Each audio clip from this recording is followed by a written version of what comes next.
There are moments in history when a nation is forced to confront a terrifying question. What happens if you can no longer see the danger coming toward you? In the early years of the Cold War, that question haunted every decision made inside the Pentagon. Across the Atlantic, the Soviet Union expanded rapidly, building missile sites hidden beneath forests and mountains, testing weapons powerful enough to erase entire cities in minutes. American intelligence agencies understood that assumptions could no longer protect lives. Guessing wrong, even once, could mean nuclear war. Every radar installation, every military convoy, every secret airfield hidden behind the Iron Curtain mattered. But there was one problem that terrified American commanders more than Soviet missiles themselves. They were blind. When American U-2 reconnaissance aircraft first crossed Soviet skies, they represented confidence. Flying higher than most fighters could reach, they photographed installations that changed the balance of global strategy overnight. Presidents received intelligence briefings backed by photographs rather than speculation. Decisions were made calmly instead of desperately. But in May of 1960, that confidence shattered. Soviet radar operators tracked a lone aircraft drifting across their territory. Surface to air missiles climbed toward it, guided by calculations refined through years of relentless research. One missile detonated close enough to tear the aircraft apart. Pilot Francis Gary Powers survived long enough to be captured alive. The message echoed across the world. America's eyes in the sky could be destroyed. Inside Washington, the realization landed like a physical blow. Without reliable reconnaissance, every diplomatic negotiation risked becoming a gamble. Military planners feared worst-case scenarios constantly. Was the Soviet Union preparing missiles closer to Europe? Were bombers being moved toward Arctic bases? Were submarines carrying nuclear weapons already positioned near American shores? No one could answer with certainty. Satellites existed only as fragile experiments. Electronic surveillance lacked precision. Intelligence agencies faced a brutal reality. If the United States wanted to avoid catastrophic miscalculation, it needed something entirely new. Not faster, not higher, something impossible. Hundreds of miles away from political speeches and television cameras, inside ordinary buildings in California's desert landscape, a small team began working under extreme secrecy. Lockheed Skunk Works division had already earned a reputation for solving problems others abandoned, but even among experienced engineers, the new assignment sounded absurd. They were asked to build an aircraft capable of surviving where physics itself appeared unwilling to cooperate. It would need to fly so high, missiles struggled to climb toward it, move so fast that interception calculations failed before completion, and operate reliably despite temperatures capable of melting conventional structures mid-flight. Many experts quietly believed such demands belonged more to science fiction than engineering. The men and women who accepted the challenge did not see themselves as heroes. Most drove ordinary cars to work. Many had families waiting at dinner tables every evening, unaware of what occupied their thoughts during long nights spent solving equations that determined whether pilots would live or die. They worked in rooms without windows, surrounded by drafts and prototypes that constantly failed. Early materials warped under stress. Fuel systems leaked catastrophically. Engine designs exploded during testing. At one point, calculations suggested that the friction generated by sustained flight at extreme speed might literally tear rivets from the aircraft's body. Yet instead of abandoning the concept, they leaned further into risk. American innovation has often thrived not in comfort but under pressure that demanded bold decisions. Outside those workshops, the Cold War intensified. Soviet Premier Nikita Khrushchev publicly boasted about missile superiority. Nuclear drills became part of daily life across American cities. Children practiced hiding beneath desks during simulated attacks. Families built fallout shelters in suburban backyards. Fear existed quietly, rarely spoken openly, but constantly present. Intelligence failures were no longer abstract concerns discussed by analysts, they were personal. Every unknown installation photographed too late could translate into lives lost at home. Engineers understood this weight intimately. They were not racing competitors, they were racing uncertainty itself. The solution they pursued required abandoning traditional aviation logic entirely.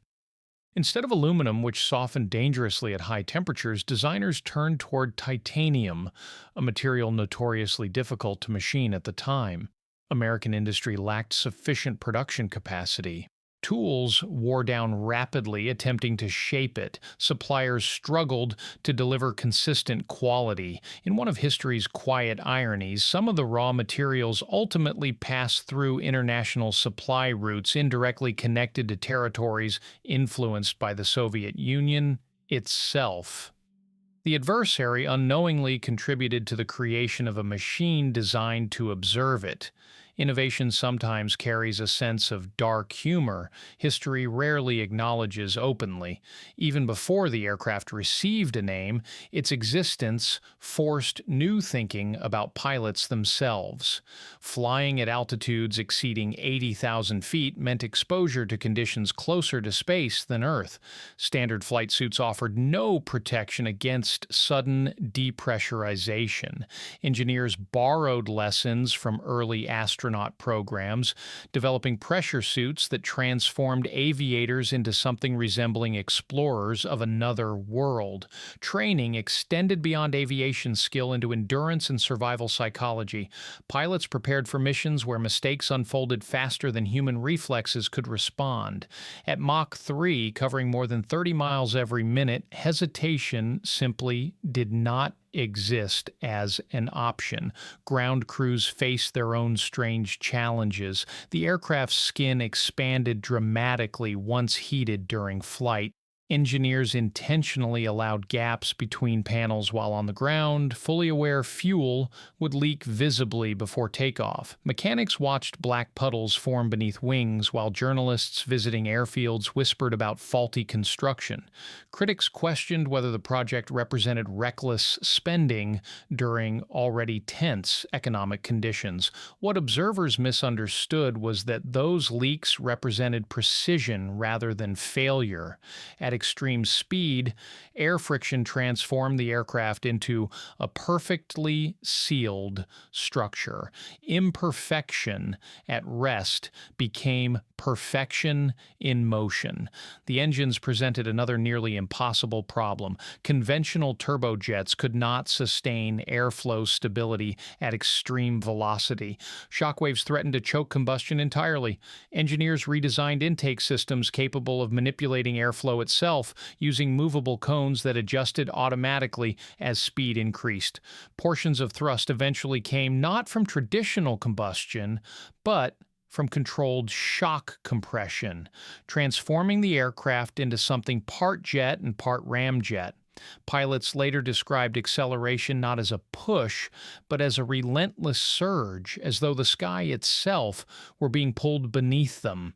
Across the ocean, Soviet radar operators continued refining detection networks. Vast arrays stretched across remote regions, scanning constantly for intrusions. Early test flights triggered confusion almost immediately. Signals appeared briefly before vanishing faster than expected calculations allowed. Interceptor aircraft launched only to receive updated coordinates already outdated by the time engines reached full power. Missile batteries attempted solutions through sheer volume, firing repeatedly toward predicted flight paths. Each attempt ended the same way. The target escaped. To American strategists, the aircraft offered more than photographs. It offered stability. Intelligence gathered during flights reduced uncertainty surrounding enemy capabilities. Leaders could negotiate knowing rather than guessing. Ironically, the machine built to survive the possibility of war may have helped prevent it altogether. Many missions occurred without public awareness, pilots departing before sunrise and returning long after ordinary citizens finished dinner, carrying film that influenced decisions shaping decades of global history. Yet, for all its brilliance, the aircraft carried danger even before reaching hostile territory. Takeoff required extraordinary precision. Fuel consumption rates demanded aerial refueling shortly after departure. Tanker crews practiced coordination repeatedly, understanding that failure meant aborted missions costing millions of dollars and critical intelligence opportunities. Pilots climbed gradually toward operational altitude, engines roaring louder as thinner air demanded more aggressive performance. Below them stretched oceans, deserts, and borders drawn by politics invisible from the sky. What Soviet commanders began to understand slowly unsettled them more deeply than any single flight ever could. This was not merely an aircraft designed to spy, it represented a philosophy entirely different from their own approach. Instead of overwhelming force alone, American engineers pursued elegance through innovation. Speed replaced armor, altitude replaced confrontation, intelligence replaced escalation. The psychological effect mattered as much as the technology itself.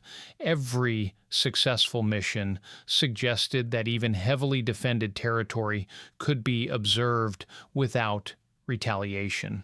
And the moment that realization fully settled inside Soviet command structures would lead to one of the most astonishing confrontations ever recorded between missile technology and human ingenuity. Because eventually, they decided to stop watching. They decided to hunt it. The decision to actively hunt the aircraft did not come from frustration alone. For Soviet commanders, the presence of an American aircraft repeatedly crossing sensitive regions represented something far more dangerous than espionage. It challenged authority. Every radar station that failed to intercept it suggested weakness. Every report sent upward through military hierarchy carried an uncomfortable implication. Despite massive investment in air defense systems, an adversary possessed the ability to enter, observe, and leave at will. In a system built upon demonstrations of strength, that perception mattered almost as much as reality itself. Missile crews began preparing differently. Instead of reacting after detection, batteries remained on elevated readiness during suspected reconnaissance windows. Radar operators adjusted sensitivity thresholds, accepting increased false alarms if it meant catching the aircraft sooner. Fighter squadrons practiced rapid climb procedures repeatedly, pilots pushing engines to their mechanical limits during training exercises designed to shave seconds from response times. Entire networks coordinated around one objective. The next time the American aircraft appeared, it would not escape. Thousands of miles away, American pilots received briefings that reflected a very different tone. Missions were described calmly, often without dramatic language. Intelligence targets were outlined with precision, flight paths calculated carefully to maximize photographic coverage while minimizing exposure time. Yet beneath the professionalism lay an unspoken understanding. Every sortie crossed territory defended by some of the most sophisticated missile systems ever constructed. Pilots knew interception attempts were inevitable. What they trusted was the aircraft itself. Natrafgersuff, a machine engineered not merely to survive danger, but to redefine it. One morning during the late years of the Cold War, radar operators stationed deep within Soviet territory detected an unfamiliar signal approaching at extreme altitude.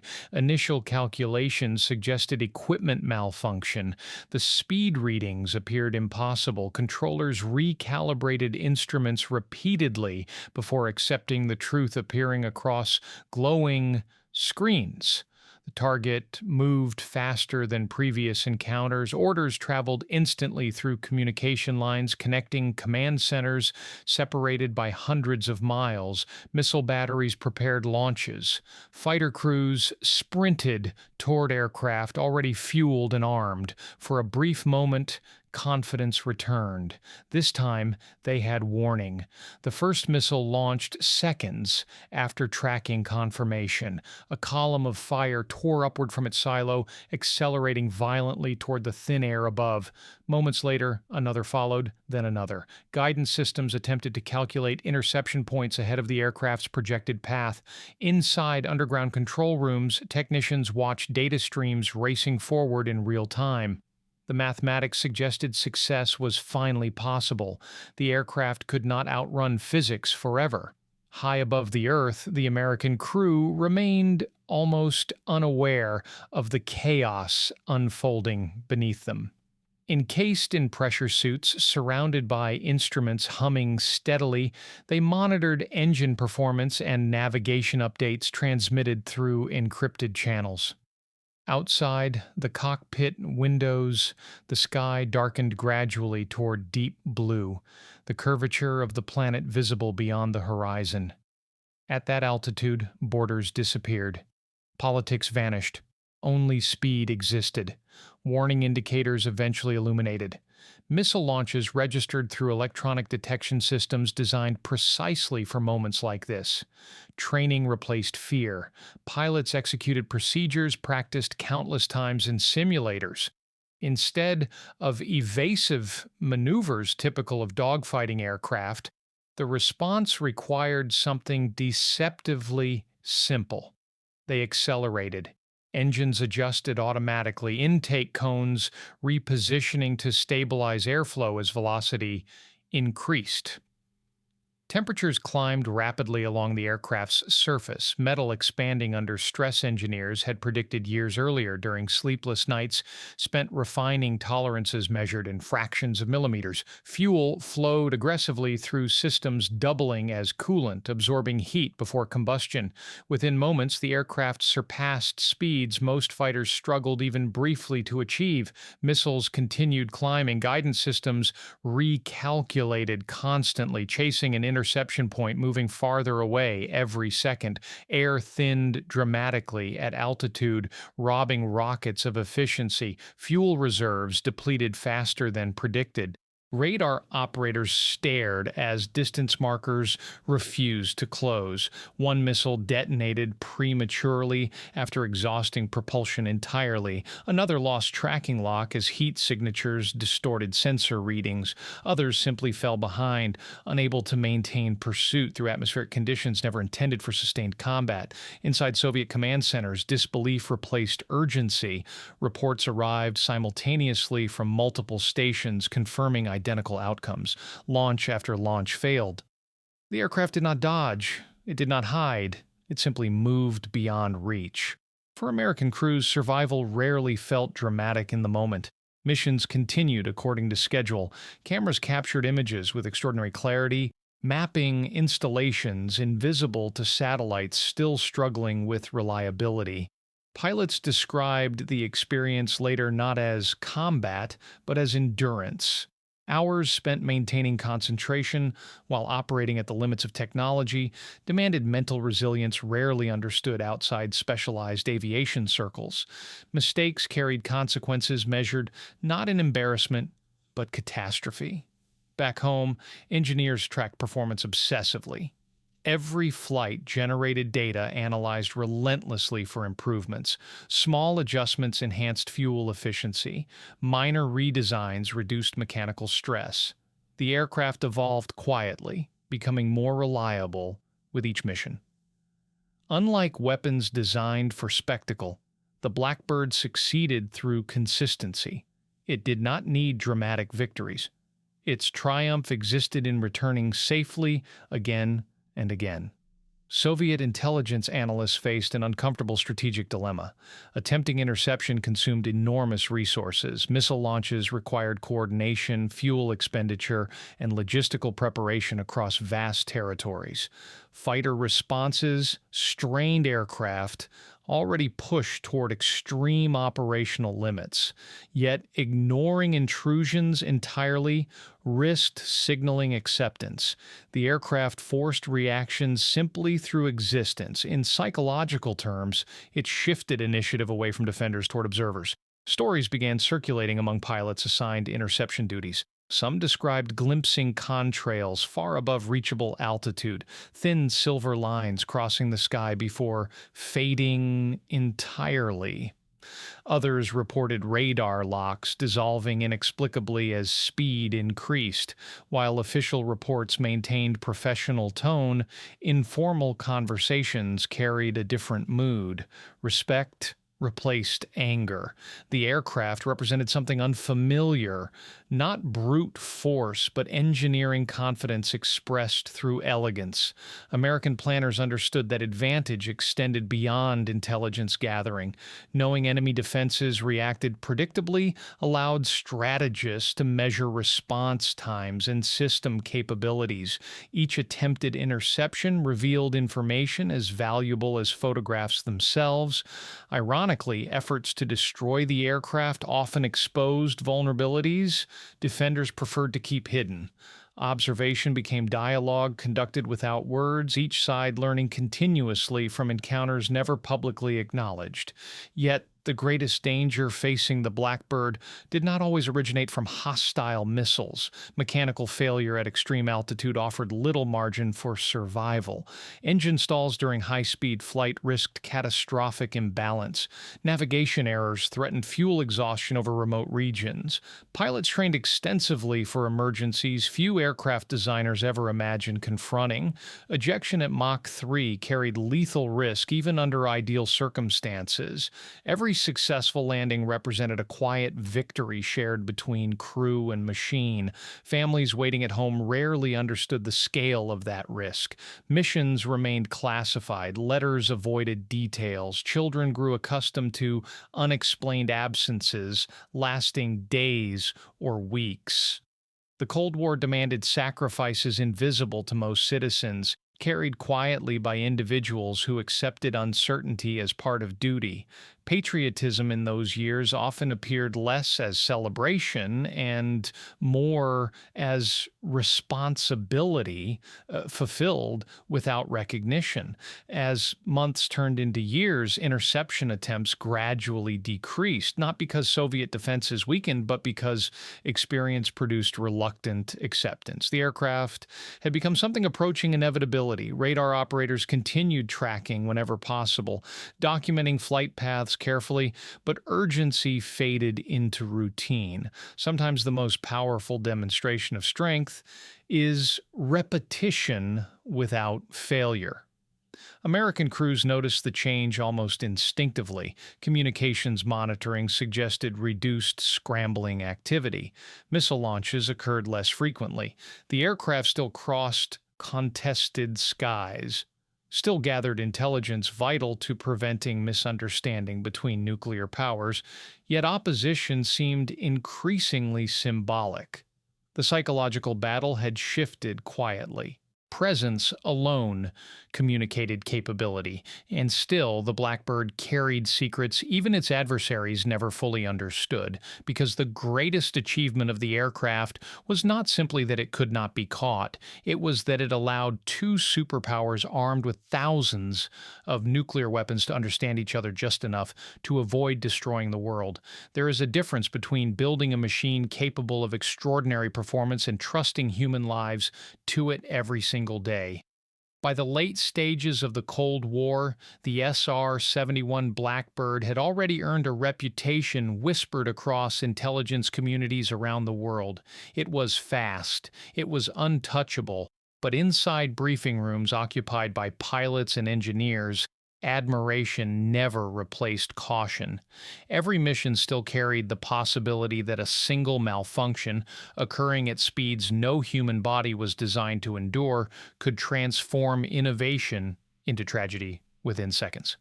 Takeoff alone demanded discipline bordering on ritual. Unlike conventional aircraft that departed fully fueled, the Blackbird lifted into the sky deliberately light, its tanks partially empty because structural expansion during flight would later seal gaps along the fuselage.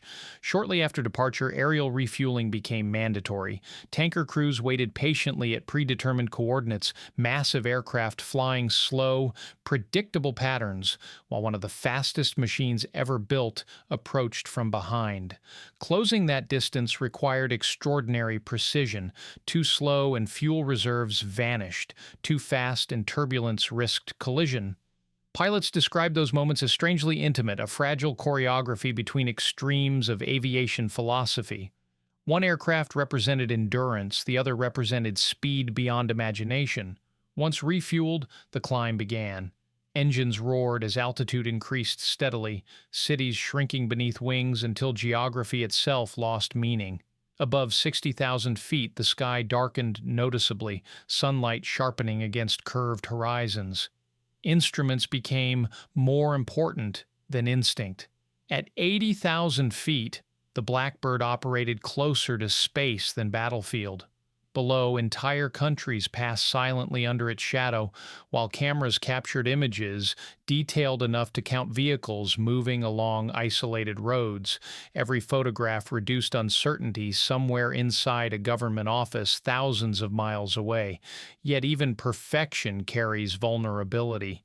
During one mission, an engine experienced a sudden inlet malfunction at extreme velocity. Airflow disruption caused violent yawing forces, threatening structural breakup. Pilots later described the sensation as being struck sideways by an invisible hammer. Warning lights flooded the cockpit. At Mach 3, imbalance between engines could spin the aircraft uncontrollably within moments. Training demanded immediate correction. Hands moved automatically, adjusting throttle and intake positioning with practiced calm. Outside the aircraft, temperatures continued rising as friction punished every surface relentlessly. Inside, heartbeats accelerated beneath pressure suits designed to hide fear behind procedure. The aircraft survived. Stories like these rarely reached newspapers. They existed only within classified reports and quiet conversations between crews who understood what had nearly been lost. Each incident reinforced an uncomfortable truth. Technology alone never guaranteed safety. Behind every successful mission stood individuals willing to confront uncertainty repeatedly for reasons larger than personal recognition. For many Americans watching history unfold from living rooms during those decades, patriotism appeared through televised speeches or military parades. For Blackbird crews, it existed in checklists followed perfectly at impossible speed. International observers slowly began piecing together fragments of the aircraft's existence. Allied intelligence agencies occasionally received glimpses through shared briefings. Pilots from friendly nations reported seeing something cross their skies faster than any aircraft previously encountered. Aviation magazines speculated wildly about experimental projects hidden somewhere within the United States. Some articles exaggerated capabilities beyond reality. Others underestimated them completely. The truth remained carefully guarded behind layers of secrecy, reinforcing fascination precisely because confirmation never arrived openly. Among adversaries, reactions evolved from frustration toward reluctant admiration. Soviet engineers studied intercepted data obsessively, attempting to understand how airflow management allowed sustained performance previously considered unattainable.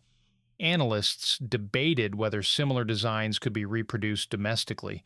Each conclusion returned to the same challenge. Matching the aircraft required not just materials or engines, but an ecosystem of innovation combining industry, research institutions, and operational doctrine working together seamlessly. The Blackbird represented more than engineering success. It represented an entire system functioning in harmony. American pilots occasionally sensed this unspoken respect during international encounters far removed from classified missions. At airfields shared temporarily during diplomatic exercises, foreign aviators asked careful questions framed casually, yet revealing genuine curiosity. How hot did the aircraft become? What altitude felt like flying beyond atmosphere? Did the engines truly transform during acceleration? Answers remained limited by security restrictions, but conversations carried an unmistakable tone. Even rivals recognized achievement when confronted directly with it. Back home, ordinary citizens remained largely unaware that such admiration existed at all. Television focused on visible conflicts, protests, and political debates defining the era.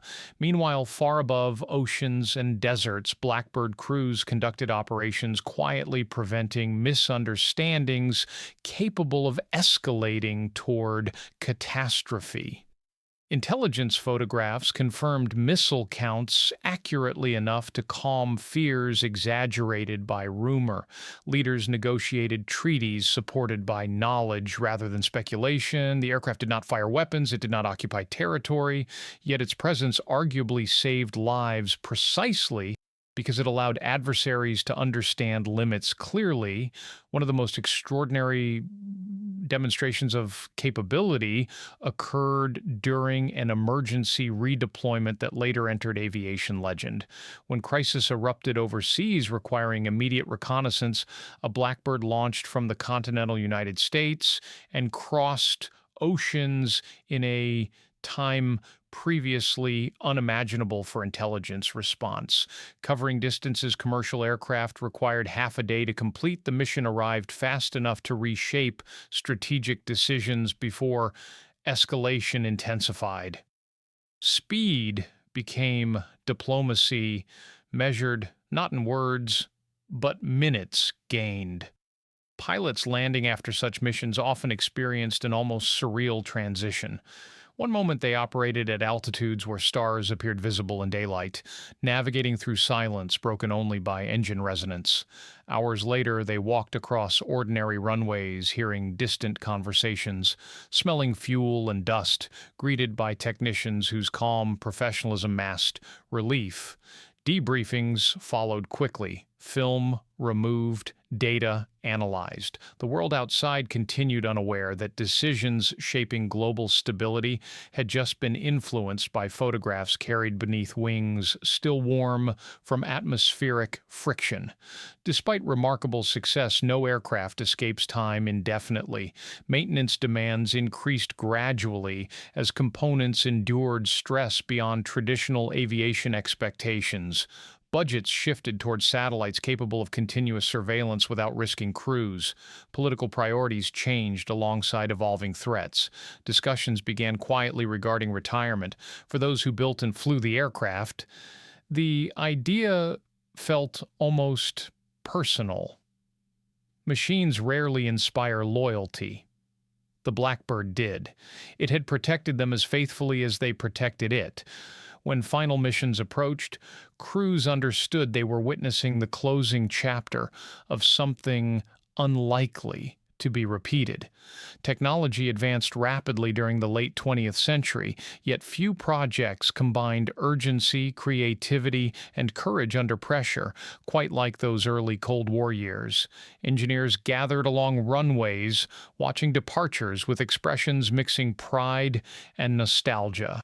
Pilots climbed ladders slowly, pausing briefly before entering cockpits shaped by thousands of collective decisions made decades earlier. The aircraft that once terrified radar operators across continents returned quietly to American soil for the last time. No enemy missiles followed, no headlines announced victory, only silence. And the understanding that sometimes the most powerful achievements are the ones history almost forgets because disaster never happened. And yet, even decades later, aviation experts continue debating one lingering question. If this aircraft existed publicly, what else might have been built in secret during the same era?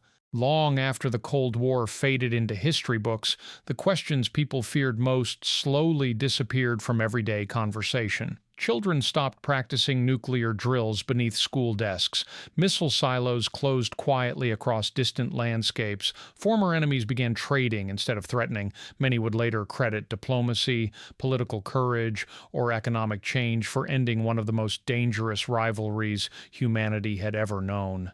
And all of those things mattered. But history is rarely shaped by a single decision made in public view. Sometimes peace survives because uncertainty is removed before fear has a chance to grow.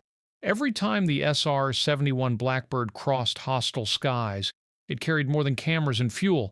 It carried answers. Photographs confirmed what was real and what was rumor. Intelligence briefings grounded negotiations in fact rather than suspicion. When leaders understood exactly how many missiles existed, so where troops were positioned and what movements actually meant, panic lost its power. The aircraft did not fire a single weapon in anger. Yet its presence quietly prevented countless moments where misunderstanding could have turned hesitation into catastrophe. The engineers who designed it rarely stood in front of microphones. Many returned home each evening to ordinary neighborhoods where neighbors never knew what occupied their thoughts. During long nights spent solving problems no textbook had prepared them for. They worried about deadlines, budgets, and families like anyone else, but when history demanded imagination stronger than fear, they answered with persistence instead of doubt. They proved that innovation does not belong only to geniuses remembered by name. Sometimes it belongs to teams willing to refuse the word impossible. Pilots trusted those decisions with their lives. At 80,000 feet, flying faster than a rifle bullet travels, there is no room for arrogance, only preparation, only discipline, only trust between strangers connected through shared responsibility. When warning systems announced missile launches below, they did not celebrate superiority. They followed procedures calmly, relying on the work of people they might never meet again. Courage rarely looks dramatic from the inside. Often it feels like doing the next step correctly when failure is not an option. Around the world, adversaries eventually stopped trying to destroy the aircraft. Not because defenses disappeared, but because experience replaced confidence with realism. Radar operators still tracked it when possible. Fighters still launched occasionally, but over time, something unexpected happened. Respect entered conversations once dominated entirely by rivalry. Even those tasked with stopping it understood they were witnessing a level of engineering achievement rarely seen in any nation's history. Back home, most Americans never heard those stories. There were no victory parades, no triumphant speeches, only quiet landings at desert bases where ground crews waited patiently beneath rising heat waves shimmering across concrete, film canisters removed, reports delivered, another mission completed without the world ever realizing how close uncertainty had come to shaping its future differently. Today, the Blackbird rests inside museums beneath soft lighting, surrounded by visitors who walk slowly beneath wings that once outran missiles. Children stare upward, imagining speed impossible to comprehend. Veterans stand silently, remembering decades defined by tension. Younger generations struggle to fully understand. And somewhere between curiosity and memory exists recognition that this aircraft represents more than records printed on metal plaques. It represents a moment when Americans chose creativity instead of fear. During a time when humanity possessed enough weapons to destroy itself many times over, ordinary engineers, pilots, and mechanics refused to accept blindness as inevitable. They built something that allowed knowledge to travel faster than suspicion, something that turned uncertainty into understanding, something that helped the world step back from the edge. And perhaps that is the real legacy of the SR-71 Blackbird. Not simply that it flew faster than anything before it, not simply that thousands of missiles failed to touch it, but that in one of history's darkest chapters, innovation helped keep the sky quiet enough for peace to find its way through.